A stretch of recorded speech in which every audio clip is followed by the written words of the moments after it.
honing in a little bit more on the dynamic family communication. So there was a little bit last night on communication, but now we're going to expound on that. So never too much on that topic, I guess.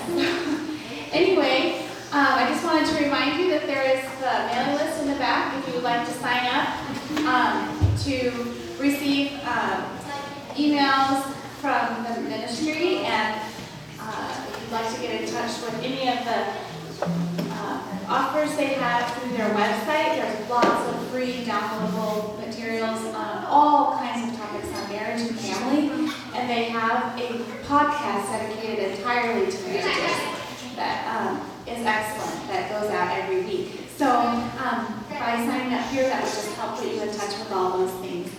Also, just another plug for Family Retreat that's happening July 8 to 11 at UCA. It's a whole 4 days of these kind of encouraging messages for marriage and family. So anyway, that's in Spangle, Washington, for those of you who don't know where Upper Columbia Academy is. So it's not too far of a drive. Alane and I like to go there, and the time passes quite quickly, and it's just a very refreshing time. A nice opportunity to meet other families and couples and individuals who are also seeking to grow their marriages and families in their walk with God, and a time to just be spiritually refreshed, and a time to play together as families.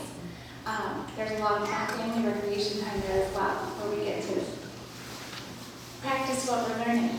So anyway, if any of you are interested in maybe checking that out this year, there's more information about that on their website as well. So without further ado, I would like to invite our friends who are doing special music tonight to come up, and then we'll have a prayer, and then my parents will proceed from there.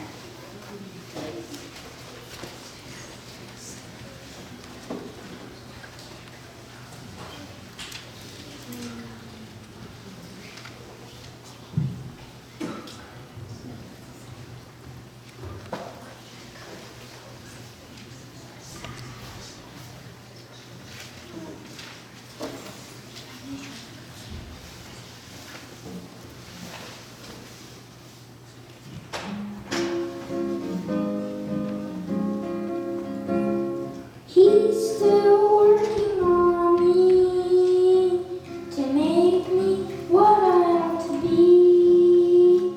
It took him just a week to make the moon and stars, the sun and the earth and Jupiter and Mars. How loving and patient he must be. He's still working on me. There really ought to be a sign upon my heart. Don't judge him yet, there is unfinished part. But I'll be better just according to his plan, fashioned by the master's loving hand. He's still working on me to make me what I ought to be. It took him just a week to make the moon and stars, the sun and the earth and Jupiter and Mars. How loving and patient he must be. He's still working on me. The mirror of his word, reflection that I see, makes me wonder why he never gave up on me. That he loves me as I am and loves me when I pray. Remember he's the part I can play. He's still working on me to make me what I ought to be.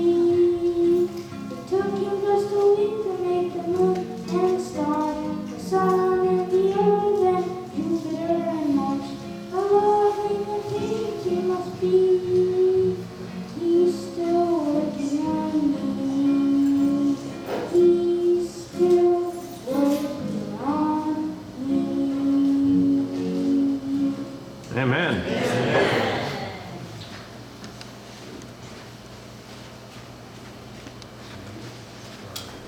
So at this time, if there's children who would like to join the children care program, those who want to stay here are more than welcome to stay here and listen, but there's also a program that they've provided via the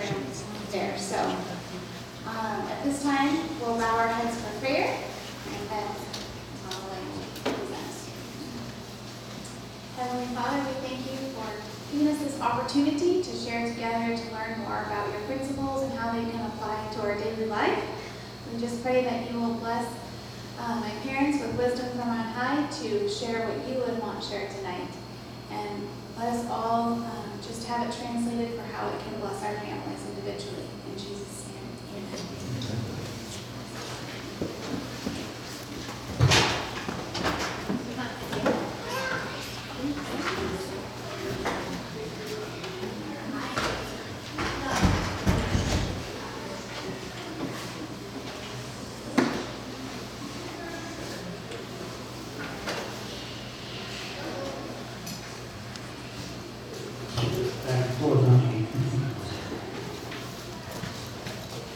Well, it's great to have you back and to be back this evening. Tonight we're going to be talking about dynamic family communication. Do you think we could all improve in that area? Yes. Absolutely. You know, last night, one of the things we talked about was family talk time.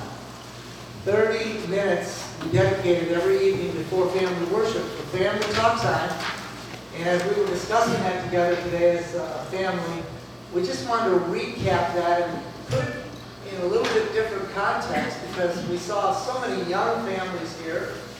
It doesn't mean that when you've got little toddlers this size that you're just going to sit down for 30 minutes and have some great communication time. We need to make that time happen spontaneously when it's appropriate. We've been very delighted to see that our grandchildren here, when they're looking forward to Poppy coming home, they want to tell him that they got to see a fire truck today. Didn't have its lights on, sometimes it does, but they saw a police car with the lights on, and they're really excited because that's good communication. And sometimes we as parents, we can be in our busy world and kind of push that off, or oh yeah, but we're not really tuning in. This is the time to be developing that kind of communication because it will grow with their growth. And then when they're in the teenage years, it doesn't have to be these rebellious teenage years. It can be a time that they can still be connecting with us. So the concept is, especially for little ones, let it be spontaneous and throughout the day. Because it is easy when we, particularly as moms, get busy and our list is bigger than our time to get things done in. And we can just say, oh yeah, and we don't really hear what they're saying. We hear their chatter, but we're not tuned in. So I want to encourage us as moms, particularly to tune in. Dads, when you're in the family, tune in and really pay attention. That doesn't mean children control the conversation either. We have to always find balance in this. There's a time they need to be silent. There's a time they need to listen.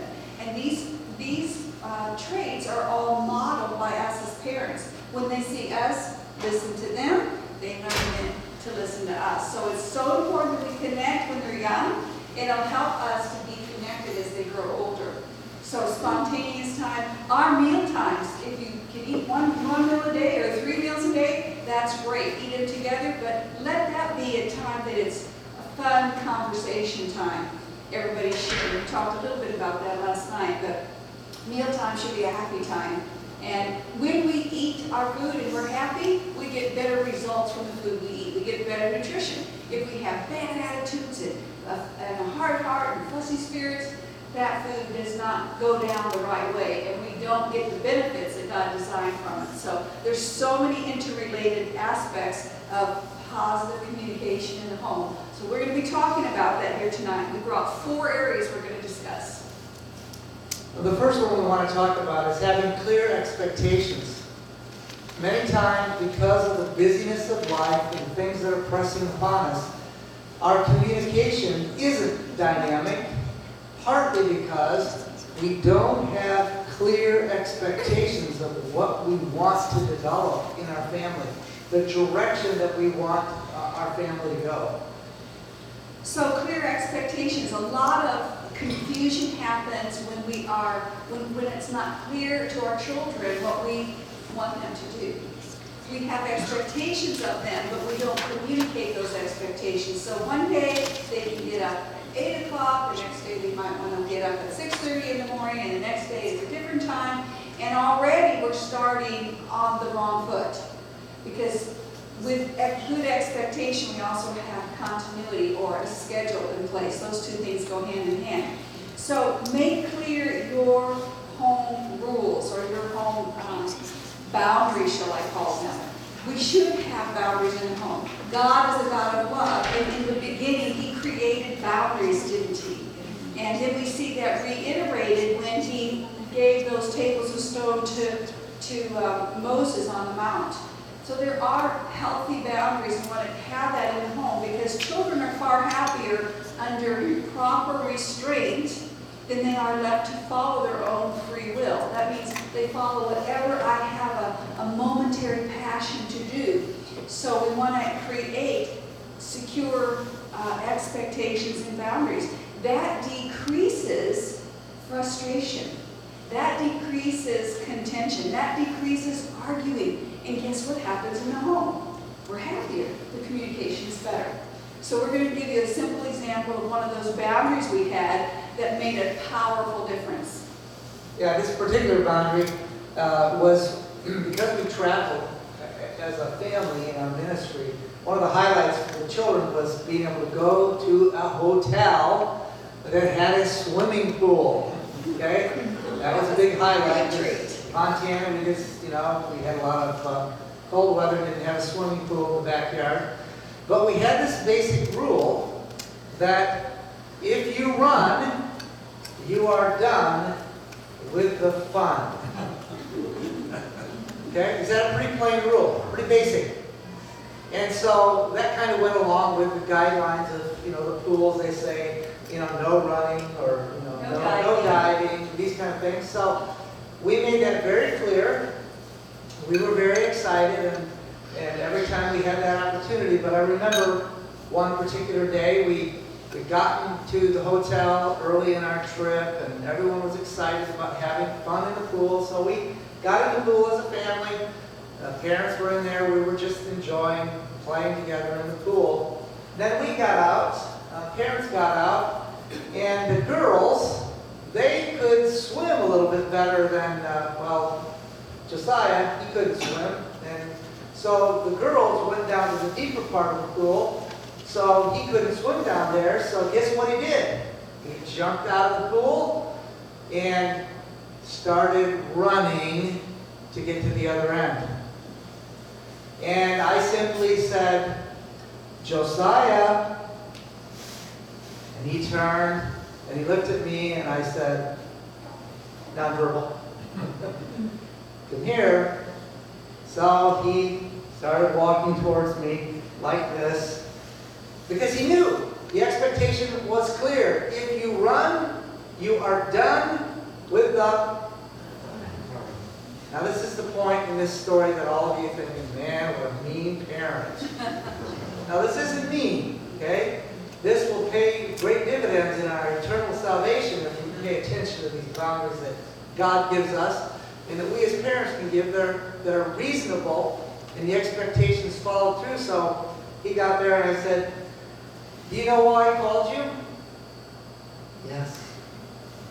When I run, I am done with the fun. Now I'm going to pause it right there and just put yourself in this situation. Maybe it's not the pool, okay? Maybe it's another setting. But you have given a clear direction, and your child, in the excitement of the moment, forgets. And they cross the boundary. How do we respond? So we're talking about dynamic family communication. Get over here, Josiah! I mean, have we had those kind of responses? Like, instantly. Or maybe we ignore it because we are in a public setting and we just pretend like we didn't see it. That's not healthy either, is it? That is a negative communication because it's not reinforcing the boundary of the home, right, or the rule. So put yourself in the place when he did this. Was that clear communication? Was it a kind communication? Was it a soft communication, right? Not making a scene with other people around, but just, Josiah, smile on your face. That's communication. Messiah. Okay, so he knew why he was being pulled. I just wanted to put that in because to make it practical, we see an example, but we have to look at some of the ways we often respond according to the pressures we're under, the setting we're in, or the circumstances that we've been through. So he clearly understood.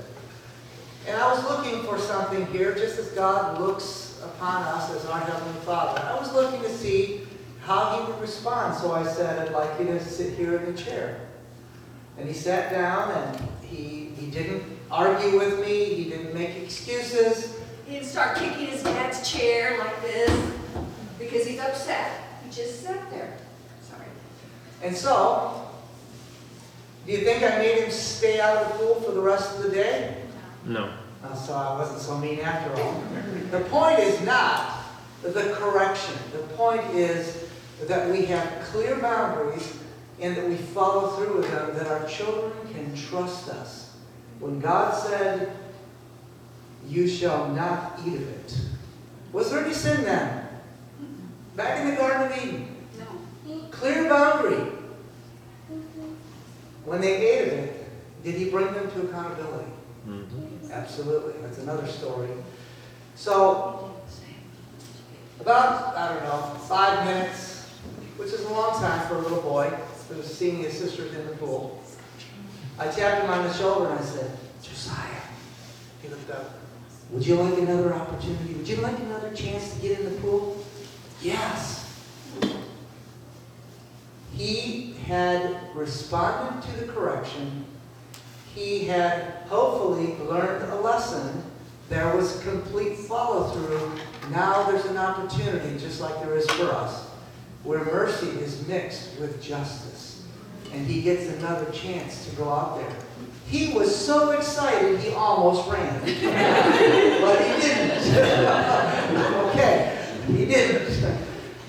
But this is a simple example where many times, because, as you said, circumstances or the pressure or what are they going to think. So we often say to parents, make your rules simple. Base them on the Word of God. He was able to take the Word and put it into 10 basic laws, rules of conduct, if you will, that come from love. Summarized it all. So make the rules simple, but don't make rules that you're not going to follow through with, or your children will lose their confidence in you as parents. So this is connected to communication, right? Because if we think of how many times that we have stressful communication in our homes, oftentimes it's due to a lack of clear expectations or a lack of follow-through or plain disobedience to those, and now how are we going to handle it? And all of us have had poor communication.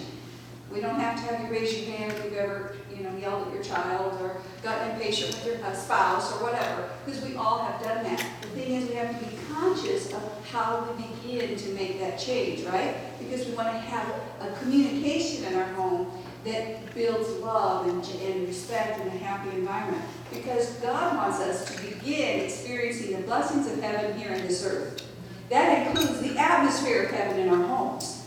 And if we want to encourage our children, if we want to be a part of the heavenly family, then we want to experience the benefits of that as soon as possible. We don't have to wait till Christ comes. We can actually begin to experience a little foretaste of heaven in our homes. So not only do the rules need to be simple, but to build positive communication, everybody in the family is under the same law, shall we say, or under the same expectations.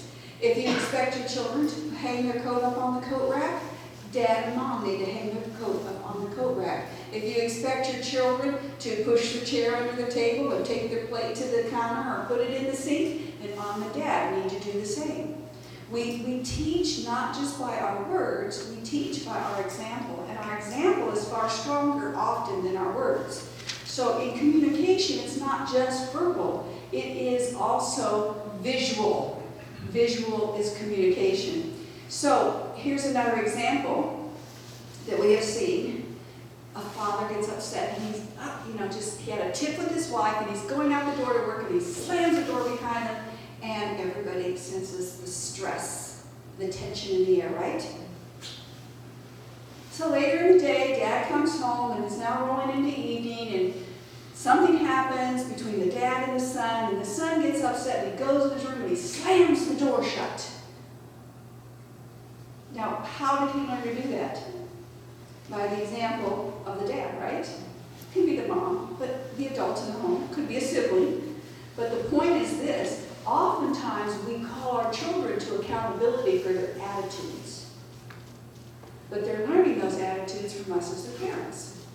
So in our home, when we saw a problem in our children, it was easy to see the problem in our children. But we needed to get see that who is one, or how are we planting that example. So communication, if we want our children to be in control of their spirit or their attitudes, we want them to be happy and respectful, then we as parents need to be happy and respectful also. So it calls us to a higher level of accountability. So I want to take this one step further, because in our home, that wasn't me, the door slamming, but I could have been. But when I did something, when I would get upset at mother, okay, at my wife, in front of my children, the accountability that God called me to, and that by God's grace I was willing to be involved in, is that I came before my children, even if it was at the close of the day, family worship, I would come to the children in the setting where everyone was there who was there, and I would make the confession to them, asking them to forgive me because of my example.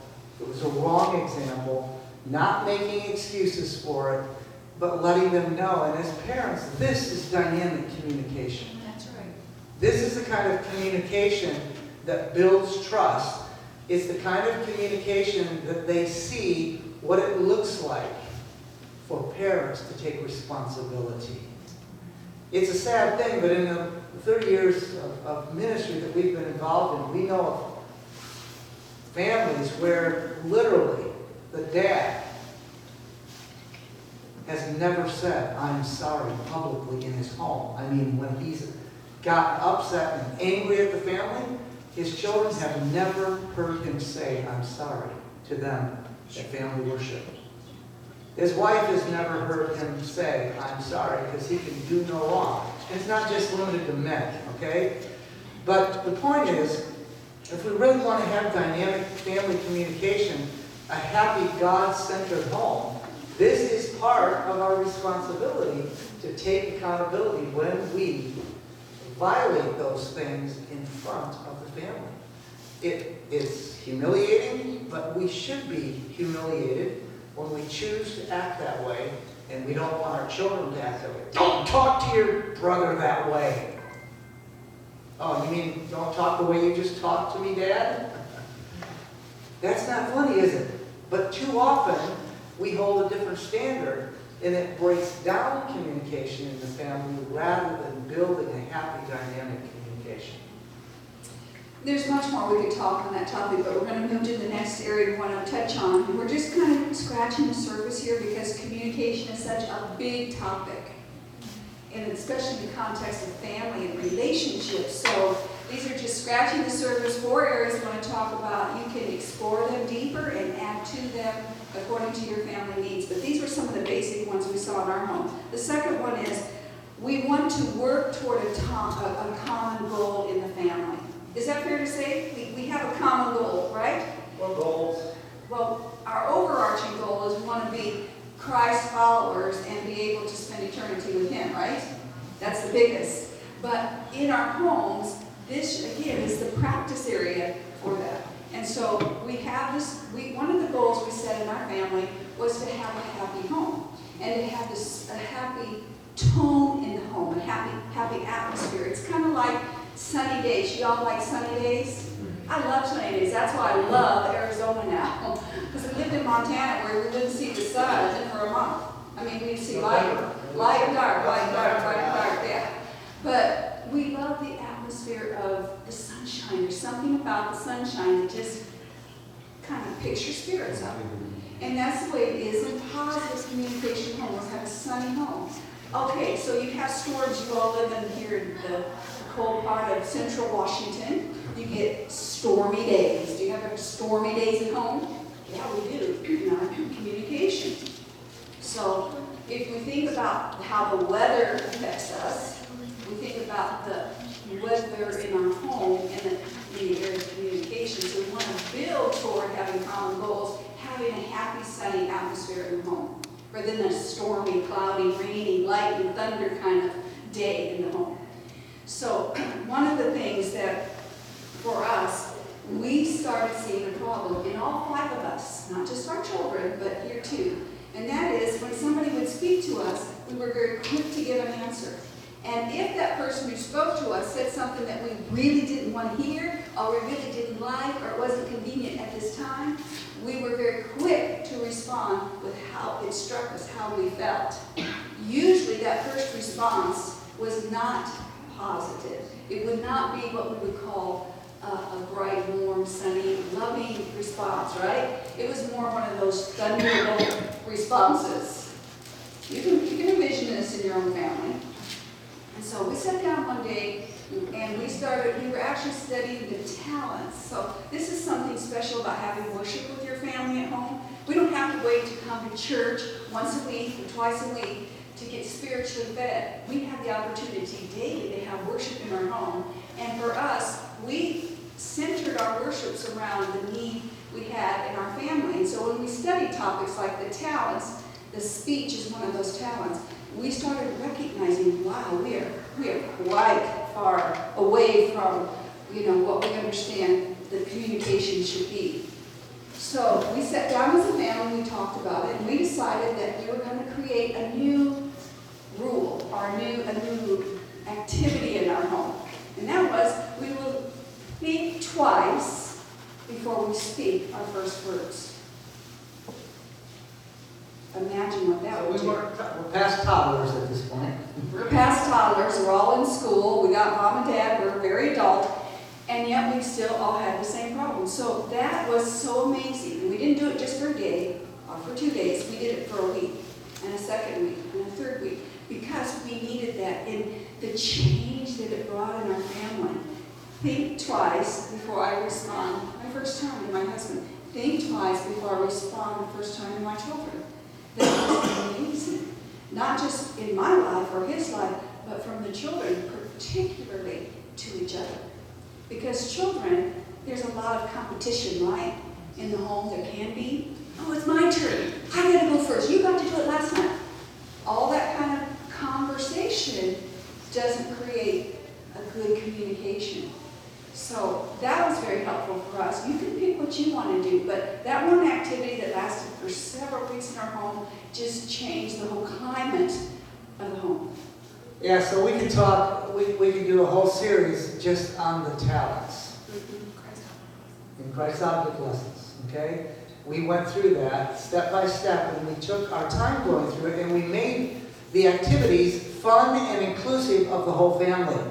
Sometimes we would put out a little jar, and sometimes that would be so that if we messed up, we would put something in that jar as a reminder. Like a fine. A little fine, just something visual, okay? Or some of the things we did with the talents, we would hand out to each person in the family would get, a little bit of money, and we would determine through the day, from morning worship till evening worship, whether we improved that talent or we buried that talent. This is fun at different ages that your children can really enter in. And did you learn something? You remember that? I mean, it's just really practical, okay? And so, looking for ways to take the goals that if it's, we all want to have a happy home, to take that and make it something that we can all work together on and make it fun. So set communication goals in your family, or set goals in your family that you want to try to attain to and all work together. That's going to require us to communicate together and talk about how can we do this practically and make it interesting and fun, like you said, instead of, okay, now, We all know we need to talk nicer in this house, so come on, get with it, because if you don't start talking nice, the consequences are gonna be coming, more severe. We don't want that. We want to motivate by the positive, right? Love is what changes the heart. So we want to focus there, the principle there in Proverbs 15:1. thank you, couldn't read my writing. Proverbs 15:1. A soft answer turns away wrath. How many quarrels can be quelled by that first answer? Instead of saying the first thing you think, listen, because the Holy Spirit is always sending messages. So while our human thoughts are quick to respond, the Spirit is right there to try to get a bid for that position. And if we listen to that still small voice, our second thought, we will respond to that with a soft answer, turns away wrath. So number 3, we want to really hear each other and care for each other in the family. That's not complicated to understand, right? Because we do love each other, but we want to hear each other. Every one of us in this room wants to be heard and understood. Doesn't mean everybody has to agree with what I say, but we want to be understood and we want to demonstrate caring for each other. So, again, this is an area, if we talk about it in our family, do you like it when mommy listens to you and really hears what you think about that math lesson you're doing? Now I'm looking at some of these bigger boys here. You do math in school, right? And is that always you can't wait to get to it, you're so excited about it? Or is it kind of like, oh boy, another wrong math lesson? Sometimes it kind of feels that way. At least for our son it did. 88 problems. Can be overwhelming, but when we talk about hearing and understanding the heart, that means we can, instead of saying to our child, okay, look, just get it done. Would you don't dawdle around, you've got 1 hour, get the math done. That's one way to communicate. Is it motivational? No. Should we let them say, oh mother, this is too hard, I just can't do it, it's going to take forever. Okay, honey, just do the first 2 rows, forget the rest. Is that the way we handle it? No. That's good, you're learning early, that's a good thing to learn. So, we want to show understanding, but we also don't want to give into the carnal heart, right? The easy way, because Satan's always trying to make the way to destruction look easy and pleasant. And so, we have said things like this in the home, wow, that is a lot of problems, but you know what? You apply yourself and you can get it done quickly. So I'll tell you what, let's do. Let's see how fast you can get the first problem done in. And I'll get there and I'll be there and because I homeschooled. Some of you homeschool, some of you don't, but the principle applies. They go to school, they bring home homework. Same thing you can do there. And so get the stopwatch out. Okay, look, you did that one in 30 seconds. Wow, honey, there's 5 on this row. And that means in 2.5 minutes, you could do the whole first row. Should we try it? Yeah, well, let's try it. So pretty soon, okay, here it goes. Less than 2.5 minutes, the whole row is done. That's excellent. So positive words of encouragement, breaking something that looks overwhelming down into bite-sized pieces, right? So that the child then can see that when they apply themselves, they can have victory. Is that a spiritual principle? Absolutely. So in the temporal, everyday living life, we are teaching very important spiritual foundational lessons. Because life isn't always easy, is it, adults? Is your life just smooth and you've never had a problem? Has anybody ever experienced that? No. So we need to help our children in how we communicate with them to see that even though things look hard or are unpleasant, are not their favorite thing to do or to eat or whatever it may be, that when we take it in smaller segments, we can find victory. So words of encouragement, listening to the child's heart, but not coddling the child, listening to them and then understanding that heart and entering in and breaking it down so that they can see the victory. When they do something wrong, we need to listen and understand them, not jump to conclusions. And God is our best example in the very first story there when he said to Adam, in the day that you eat thereof, you will surely die. So we know what happened. You know, Eve was deceived. Adam partook of the fruit under the influence of Eve. How did God respond to that? This is sometimes we miss these things in parenting, these lessons. God responded by asking questions. Did he already know what happened? Yes. The first question he asked, that he needed to ask, was because Adam and Eve hid from the Lord. First time that they had ever done that, because he came in the cool of the evening and they walked and talked, and so he said, where are you? Did God know where they were? Yes. Absolutely. God asked questions. Who told you you were naked? Did you eat of the tree that I told you thou shalt not eat of it? This is God asking questions.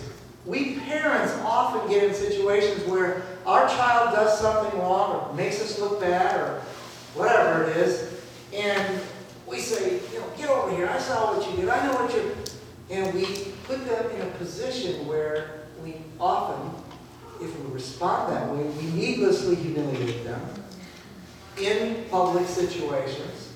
We don't ask them questions like an all-knowing God asked at the very first story of sin. We jump to conclusions, and we put them in a position where they become defensive, needlessly. So, we were at one of our retreats years ago. I don't remember how old Josiah was, but you're good at that stuff. Probably about 8. About 8 years old. And an announcement had been made at this particular, it was in California, and at this particular location there was a huge stack of wooden pallets. Okay? I mean, it was Behind the building. behind the building. It was huge. Definitely, I don't know, 20 feet tall. It was huge. All right? And an announcement was made that no children were allowed to play on these pallets. I didn't say anything about the adults, but anyway, we implied that that meant us too, right?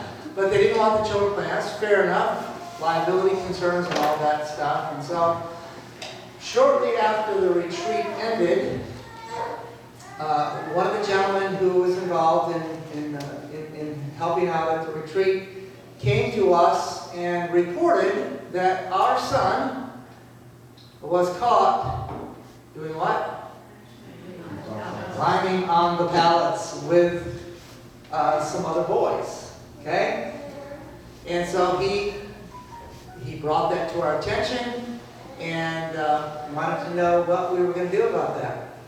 So, didn't bring the other boys, but anyway, that's one of the liabilities of being in leadership. You have a higher accountability. It says the expectations of a leader are 10 times above. So that's part of what comes with it. But so we called our son and did not take the word of the gentleman, but did what we were trying to do as parents, learning that God asks questions of us. And so we asked him, so were you climbing on the pallets? And he said, yes, I was. And did you know that you weren't supposed to be climbing on the pallets? Yes, I did. So why were you climbing on the pallets? Pretty basic, right? But it's amazing the difference it makes when we ask questions. Well, some other boys were climbing on the pallets, and the meetings are over.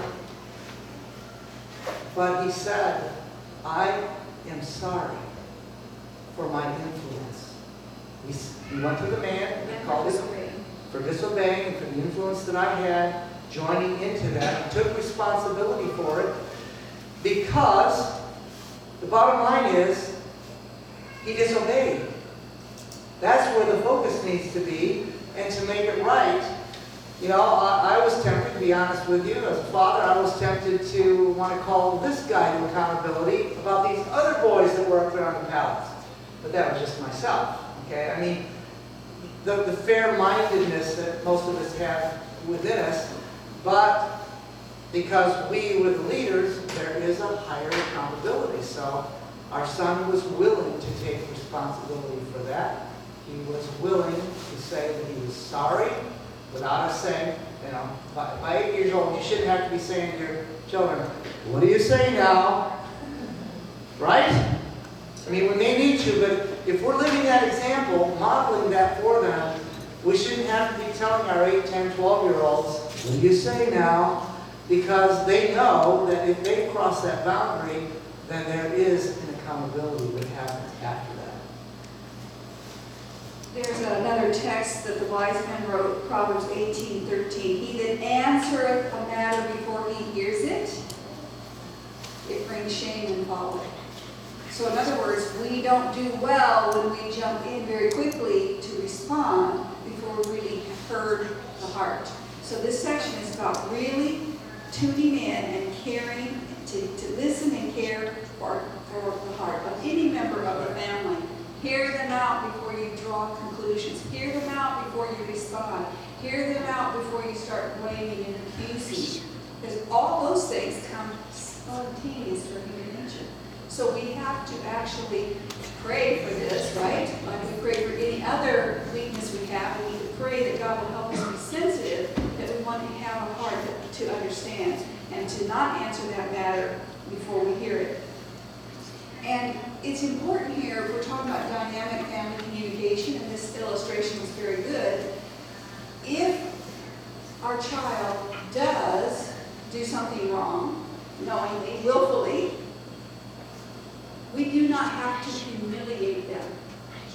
We could have had a very similar response to what many parents have done, and we've actually done this on a couple I have at least, and a few better.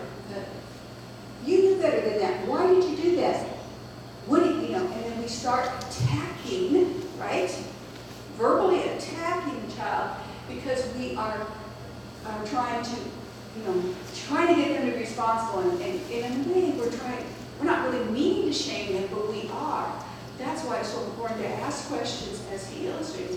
Did you know? Were you there? Did you know? What do you think? Those questions prepare the heart to take accountability, prepare the heart to have true confession and repentance, rather than pointing the finger and accusing. So we need to really pay attention to this if we're going to have dynamic communication at home. Now that's on the correction side. That should be just little bits of what family life looks like. That should not be the full ingredients of the day, right? If we're spending our day in the correction mode, it's because we haven't spent enough time on the positive side. So really, to hear the heart means that we are engaged with our young people. We are engaged in our communications as a husband and wife throughout the day so that we are connected as a family and that we have positive communication and then we have less conflict we have to deal with. When we found those days, it seemed like it was just one issue after another issue after another issue. When we stopped, instead of getting upset with the kids or the spouse or whoever it is that's causing the issues, when we pulled back and looked at it, it's because we ourselves were not spending the time we needed with the other spouse or with our children to reach the heart and listen, to understand, and to connect on a heart level. One of the things that we need to begin very early, I shared, kind of recapping last night, and sharing about how exciting it was to see the children looking forward to sharing their little special things, like seeing the tow truck or the lights on the ambulance or something like that. They were just so excited to share that. If we as parents are willing to recognize that each of our children are different, okay? We had 3 children, 2 of which, Emily and Josiah, give them a chance to talk, they talk. Allison was a little bit more, needed to be drawn out. In fact, as she got older, in her teenage years, we had developed father-daughter such a communication that she could tell if I was too busy to really communicate. And we had such a closeness there in the communication that she would say, Father, I can tell that right now is not the right time. And at first it's like, I kind of cringed on that. But then she wasn't saying that to be demeaning, but it wasn't the time to be able to have the communication. And one of the things that God put in my heart as a father was to take time to individually reach out to my children. I didn't have any kind of thing in a schedule that I was, marking it out. But I would say on an average of once every 6 weeks, and I don't know, you can, sometimes, sooner or sometimes a little less or a little later, but I would make the dedicated effort to take time to be one-on-one with each of my children, to take them for a long walk in the mountains. Or a mountain biking, or if it was a trip that we had to do somewhere, I'd want to have one of the children that I could do that with, because we need to come to know how our children respond and what we can do to draw them out, to get them to open their hearts. And you cannot put a price on this, and this will grow with your children, okay? So if Father can really tune in and hear about all those things that the children saw on the day that they're excited to tell them about, and he really listens rather than saying, yeah, well, he's tuned into something else, that will grow with the growth of the child. And then when we hit the teenage years, I praise God we never had any rebellion in our home in the teenage years. Some people told us, you raise your kids the way you're raising them, and they're going to all rebel and leave your home. We never had teenage rebellion. I praise God for that. But part of the reason is because we stayed connected with each of our children through the years that they grew up. I just want to put a little PS on this. And the other part of the reason is there's so much that culture puts on us to expect in raising children today. And the culture expects kids to do certain things at certain ages and get into certain kind of activities. And we don't have to be governed by culture. We need to be governed by the Word of God. That's where we find our peace. That's where we find the power to live outside of the norm of the world. Because this world is not getting better. And we're comfortable just kind of cruising along and fitting in and going with the flow. We're going the wrong direction very quickly. And things that we wouldn't have considered 10 or 15 years ago ever happening are becoming part of normal society today and very accepted. And so we can't afford to just kind of just hear these kind of sayings.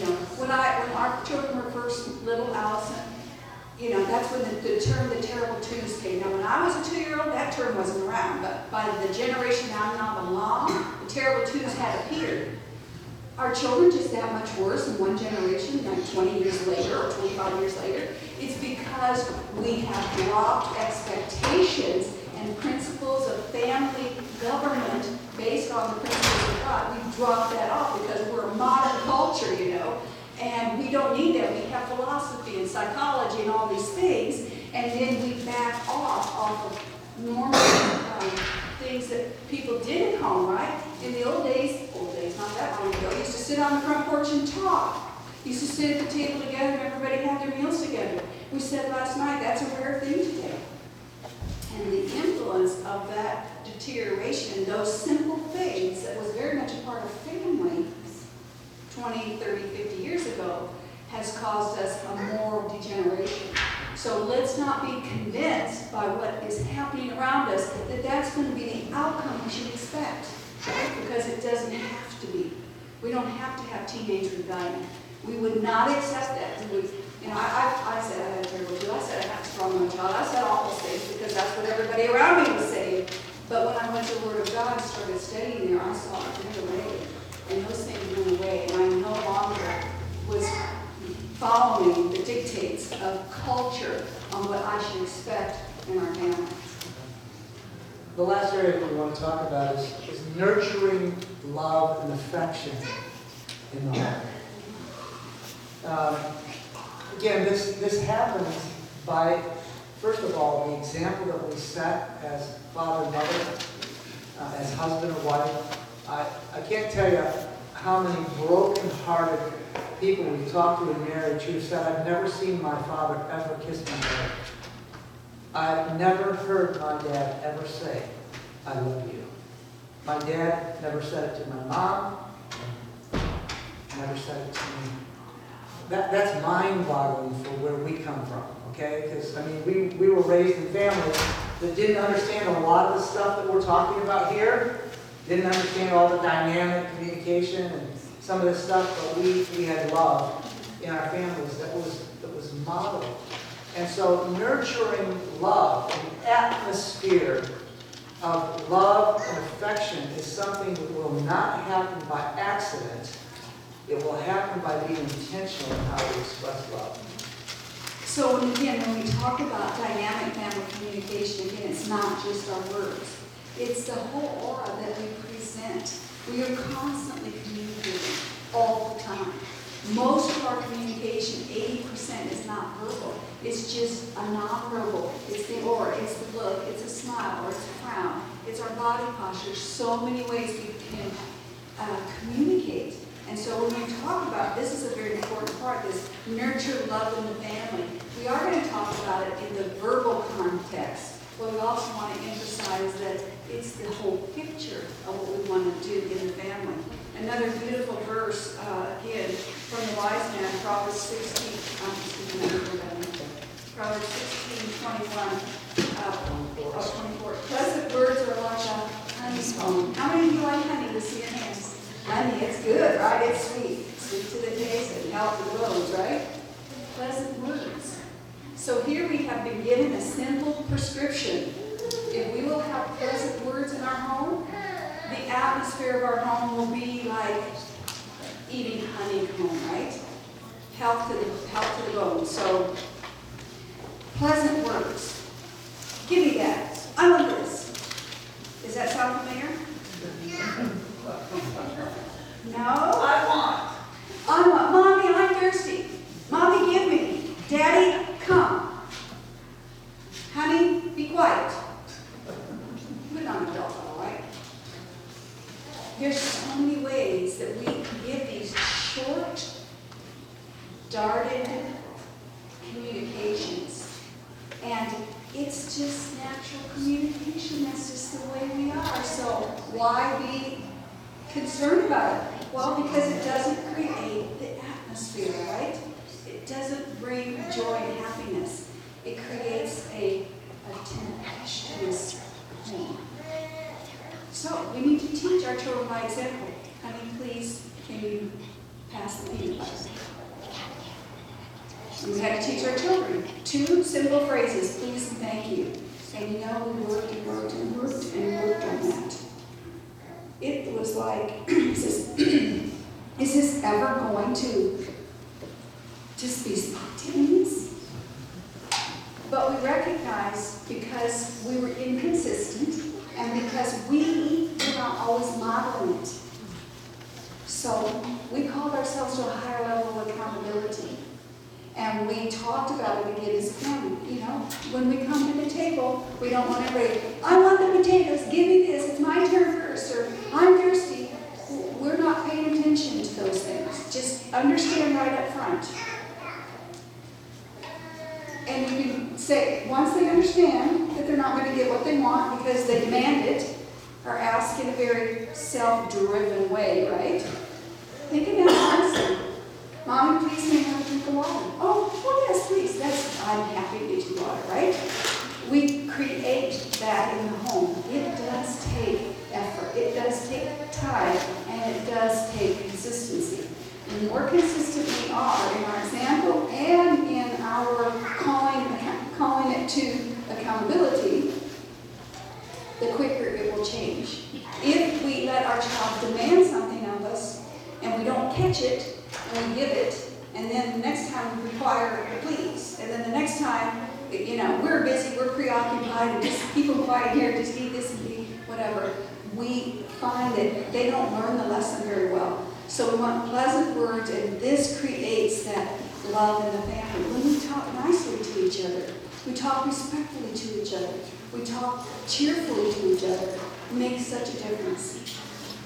Yeah, the last thing on this area that I wanted to mention is as we gain the influence with our young people, as we bind their hearts to ours, one of the most important things that we want to nurture to have love in the family is nurturing the spiritual connection with our children.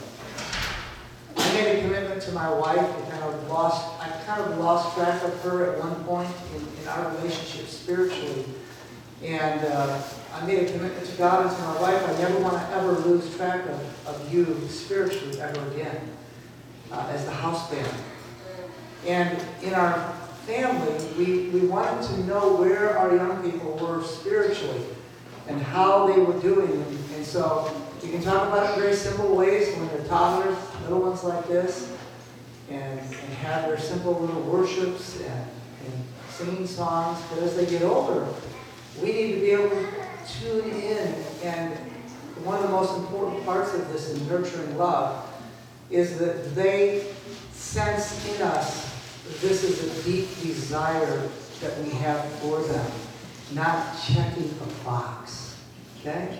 Not just doing something because you need to, but really letting them know that I care about you spiritually, and I want to know if there's something I can do to encourage you. I want to know if you're feeling discouraged. And if we will do this as they grow, this is another area that will grow love in them and nurture them as they go off into their own lives. So it's really, we're talking about being connected, and the only way this is possible is we connect with God, because He is the source of power and wisdom. He gives us those perceptions that things are not going well. He gives us the encouragement, those little steps that we see begin to change. And you know, whenever we see positive steps or positive change in our children or in our spouse, honey, thank you. The way you just responded to me makes me feel understood. We need to reinforce that, right? Our tendency is to verbalize the negative and expect the positive. We need to verbalize the positive and expect the positive. And so through our communication, we can do that. Through our words, through our countenance, through our looks, through our aura, through our smiles. It's such a powerful tool. And as we read, you know, there's a beautiful book called The Desire of Ages. It is all the life of Jesus Christ, from a babe to the cross and to heaven. And so in that, we're in the midst of reading it. I don't know how many times we've been through this book, but it's so beautiful. But here you have Christ turning over the money changers' tables in the temple, right? And the guilty adults are fleeing in fear. The children are still there. This tells us something about the demeanor he had. He had authority, and he called out the sin, but he had a spirit in his voice and on his countenance that did not frighten the children. It's such a portrayal of what God wants to do in our lives. So that is something that really can motivate us as parents as we look at the life of Christ and we want to be more like Him. We want to model His love. He will help us in the way we communicate in the family circle. And can you imagine what that's going to do in the church? It's going to spill over to the church. It's going to spill over to your other relationships. It's going to spill over to your neighbors and your co-workers. And they're going to say, wow, these Christians really have a spirit of love, of kindness, of tenderness, of compassion, all the things that is almost extinct in this world we live in today. So do you want to have more dynamic family communication? Yes. Is it possible? Amen. With man, this is impossible. That's right. But with God, all things are possible. He wants it, we want it, we can have it when we choose it, and when we stumble and fall, we don't give up, we get up, and we move forward in the strength of Jesus Christ. Let's stand together as we close in prayer.